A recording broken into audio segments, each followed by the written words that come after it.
Përshëndetje, Mirdita, si që tha kryetari i grupit, sot jemi në këtë mbledhje të posaçme të fundmuajit, ku këtë radhë do t'jetë qeveria që do të raportojë përpara grupit, dhe duke qenë se temat e posaçme që lidhen me çdo sektor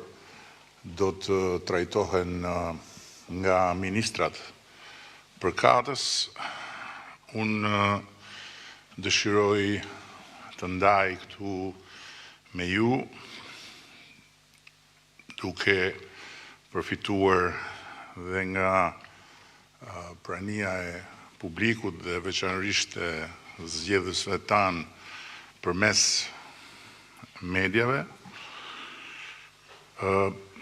opinionin që kam krijuar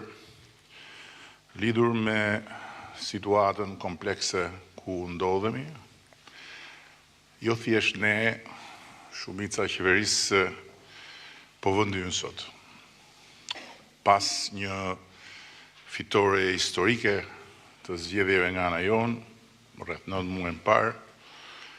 pas çeljes së të gjithë kapitujve të negociatave të antarësimit në Bashkimin Evropian, në një kohë rekord për historinë e integrimit evropiane, si edhe pas zhvillimeve që lidhen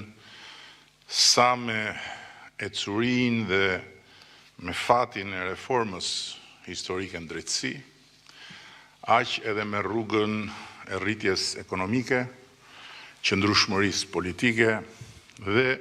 shtetbërjes demokratike për Shqipërinë 2030 në Bashkimin Evropian. Për hir të vërtetës, unë besoj që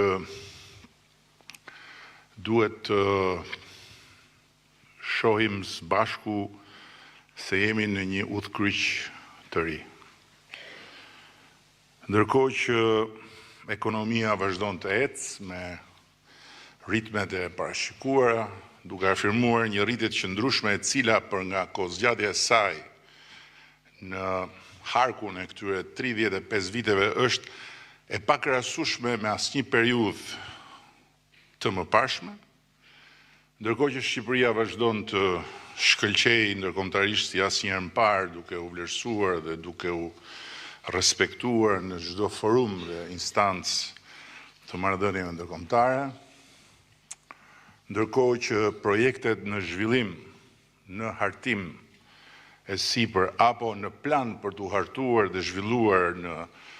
këtë mandat janë më të shumta dhe më domethënëse për nga impakti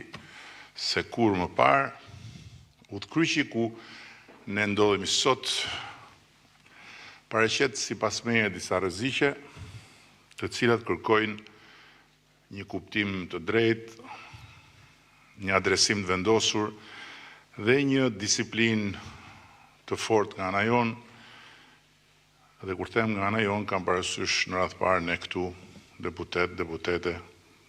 ministra. Sepse përndryshe Shqipëria rrezikon të bëjë në vend numëro, duke humbur kohën më të çmuar dhe mundësitë më të mëdha që ka pasur ndonjëherë në dispozicion për të ngjitur më në fund aty ku prej dekadash, shekujsh e kërkon amaneti i Skënderbeut dhe Ismail Qemalit dhe ku patjetër e meritojnë fëmijët tanë dhe gjeneratat e tjera. Dhe çdo vend numëro për Shqipërinë sot është rënje e trendit të rritjes ekonomike dhe e fuqisë vendit nesër për të vazhduar të jetë tërheqës, të jetë dinamik dhe të jetë i respektuar ndërkombëtarisht. Rreziku që ne të bëhemi irrelevant është real. Dhe kur them ne, kam parasysh vendin tonë. Ndërkohë që jemi më relevant se asnjëherë dhe mund të bëhemi ende më relevant. Pse i them këto? Le ta nisim